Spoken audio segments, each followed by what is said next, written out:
आशा करता हूँ आप सब बहुत अच्छे होंगे। मेरा नाम है सिद्धांत अग्निहोत्री। स्टडी ग्लोस पे आपका बहुत बहुत स्वागत है। तो दोस्तों, आज हम बात करेंगे इशक डार की। देखिए, पाकिस्तान जो है ना, उसको कुछ करने की ज़रूरत नहीं है, उसके मंत्री ही काफ़ी हैं उनको ले डूबने के लिए। तो बात करेंगे एक एक चीज़ की, लेकिन उससे पहले बता दूं कि अब हमारा जो एआई का कोर्स है 23 सितंबर से क्लास शुरू होगी दोस्तों। जो स्टेप 2 है, 300 रुपये का कोर्स है। 20 तारीख से पहले अगर आप लेते तो आपको 1 साल की वैलिडिटी मिलेगी। सर्टिफिकेशन कोर्स है, तो टोटल 10 लेक्चर्स होंगे। बिल्कुल देर मत करिए, एआई अवतार कोर्स है ये, और ये 10 लेक्चर्स होंगे। आप इसको आराम से देख लीजिए, हमने पूरा डिस्क्रिप्शन डाला है। तो बात ये है कि यहाँ पे इशक डार ने एक चैनल को इंटरव्यू देते देते कुछ ऐसा बोल दिया है जो कभी भी नहीं सोचा होगा डोनाल्ड ट्रंप ने। ओके, क्या कहा है पहले हम बात करते हैं। तो ये बोलते हैं कि भैया देखो, हम भारत ने बार बार ये बोल रहा है, ये कहता है कि हमको कोई प्रॉब्लम नहीं, लेकिन भारत ये बार बार बोल रहा है कि ये हमारा बायलेटरल इशू है, ठीक है। तो we do not mind bilateral, लेकिन जो डायलॉग है उसको कॉम्प्रिहेंसिव होना चाहिए। आप समझ रहे हो। पहली चीज, Pakistan is willing to talk to India. तो पाकिस्तान इसीलिए इस तरीके की टोन जो है वो अख्तियार कर रहा है, क्योंकि उनको पता है उनकी बैंड बजी है। ये भी मतलब है कुछ नहीं, लेकिन 56 इंच का सीना दिखाना इनको भी बहुत मजा आती है कुछ नहीं इनके पास। तो वही बता रहे हैं कि हमको कोई प्रॉब्लम नहीं, बट आपको कॉम्प्रिहेंसिव होना पड़ेगा। अब उसमें क्या क्या आएगा, उसमें टेररिज्म पे डायलॉग आएगा, तो टेररिज्म पे कभी बात करते नहीं।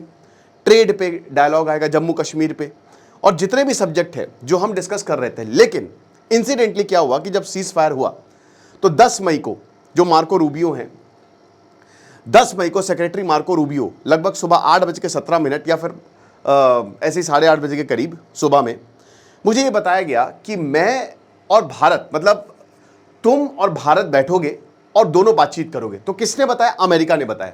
मार्को रूबियो ने बताया कि बहुत जल्द तुम्हारे और भारत के बीच में बातचीत होने वाली है। उसके बाद बताते हैं फिर अब कुछ हुआ नहीं। 25 जुलाई को मैं मिला और बायलेटरल मीटिंग में मैंने खुद सेक्रेटरी रूबियो से पूछा कि आप तो कह रहे थे कि यहाँ पे वॉशिंगटन में मीटिंग होने वाली थी, क्या हुआ? तो उसने बोला कि भाई देखिए, भारत कहता है ये एक बायलेटरल इशू है, तो हम कोई भी मीटिंग नहीं करेंगे। तो अब बात समझिए, इसका मतलब क्या है कि इन्होंने खुद ही डोनाल्ड ट्रंप को एक्सपोज कर दिया है। ये डोनाल्ड ट्रंप को एक्सपोज करके बैठ गए हैं, क्योंकि ट्रंप बार बार बोल रहे हैं कि मैंने सीज फायर करवाया। तो मेरे भाई, अगर भारत ये कह रहा है बायलेटरल इशू है, तो तुम कहां से बीच में आ गए जोकर? समझ रहे हो। तो एक तो ये हुआ। सेकेंड पॉइंट क्या है कि देखिए, अभी कहा जा रहा है, वी आर नॉट श्योर, लेकिन एनडीटीवी का एक आर्टिकल था, रिपोर्ट्स ये हैं कि आसिम मुनीर और शहबाज शरीफ, इस बार आसिम मुनीर शहबाज शरीफ को भी लेके जाएंगे, वो 25 सितंबर को डोनाल्ड ट्रंप से मिलने वाले हैं, है ना। अब इसमें कितनी सच्चाई है ये नहीं पता, लेकिन बहुत सारे इश्यूज पे बात होगी। एक तरफ ये बोला जा रहा है कि नेटो बनाओ, दूसरी तरफ जो इजराइल ने दोहा पे स्ट्राइक्स की हैं, पाकिस्तान कह रहा है कि नहीं नहीं, बहुत गलत है, इस्लामिक नेटो बनाने की बात चल रही है ना। और मैंने क्या बोला था कि पाकिस्तान जो है वो अमेरिका के हिसाब से ही चलेगा।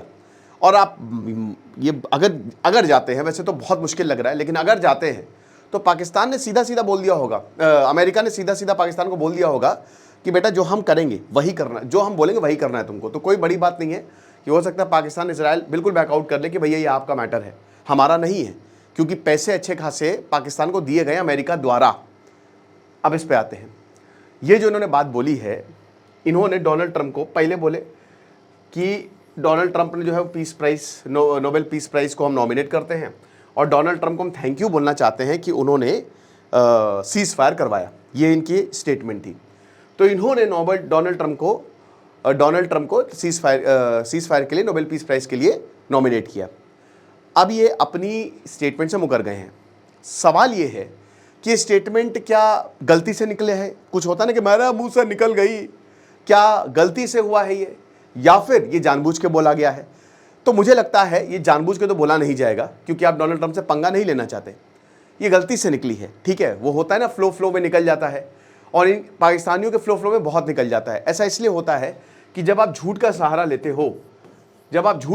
लेते हो ना, तो फिर आप कुछ कर नहीं सकते, वो सच निकलेगा। आपने इतने झूठ बना लिए हैं कि उस झूठ में आप झूठ निकाली, आपने झूठ को सच मान लिया, तो आपको पता ही नहीं चला कि कहां पे हमने क्या बोला, और वही निकल जाता है आपका, ठीक है।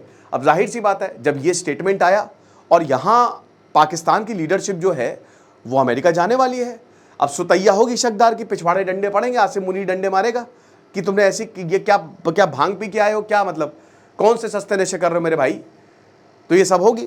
उसके बाद अमेरिका और पाकिस्तान के रिश्ते सुधर रहे हैं। क्यों? क्योंकि डोनाल्ड ट्रंप पाकिस्तान के ऊपर मेहरबान हैं। डोनाल्ड ट्रंप जो हैं उन्होंने खूब पैसे दिए हैं पाकिस्तान को और पर्सनल डील एक साइन की है। उसके बाद पीएम मोदी का अभी बर्थडे आने वाला है, तो कल डोनाल्ड ट्रंप ने कॉल करके एडवांस में बधाई दी और डोनाल्ड ट्रंप ने पीएम मोदी को बोला कि भारत और अमेरिका के रिश्ते बहुत सही जगह पे चल रहे हैं। अमेरिका की जो पूरी टीम है वो भारत में है ट्रेड को लेकर। एक और खबर है, उसको मैं सेपरेटली कवर करूंगा कि अमेरिका की जो फोर्सेज है वो बांग्लादेश में है। तो एक तरफ हम ये देख रहे हैं कि जो कुछ टाइम के लिए, 1-2 महीने के लिए ऐसा लग रहा था कि अमेरिका और पाकिस्तान के रिश्ते बहुत अच्छे हो रहे हैं और भारत और अमेरिका के रिश्ते खराब हो जाएंगे। मैंने बोला था टेम्परेरी है। भारत ने एससीओ में अपनी ताकत दिखाई है ना, उसने ये ऑप्शन दिया दुनिया को कि हमारे पास भी है, हम रशिया और चाइना के साथ मिल जाएंगे जाके। तब अमेरिका को ये एहसास हुआ कि भारत जैसे ट्रेडिंग पार्टनर और डिफेंस पार्टनर को खोना हमारे लिए बहुत बड़ी दिक्कत हो जाएगी और इसीलिए सारी चीज़ें हो रही हैं। ठीक है, तो वही है, एक्सीडेंटली यहाँ पे पाकिस्तान को एक्सपोज कर दिया है इशकदार ने, लेकिन जो किया सही किया। इससे कम से कम डोनाल्ड ट्रंप का ईगो कम होगा। अब डोनाल्ड ट्रंप क्या कहेंगे, डोनाल्ड ट्रंप क्या कुछ करेंगे, वो देखने लायक होगा। लेकिन मुझे नहीं लगता अमेरिकन कुछ करेगा, क्योंकि देखिए ये सबको पता है कि पाकिस्तानी की जो लीडरशिप है ना वो इसी तरीके के बयान देती रहती है, वो फेमस है ना। आपको क्या लगता है मुझे कमेंट बॉक्स में बताइएगा। खुश रहिए, पढ़ते रहिए। दिस इज सिद्धांत अग्निहोत्री, साइनिंग ऑफ।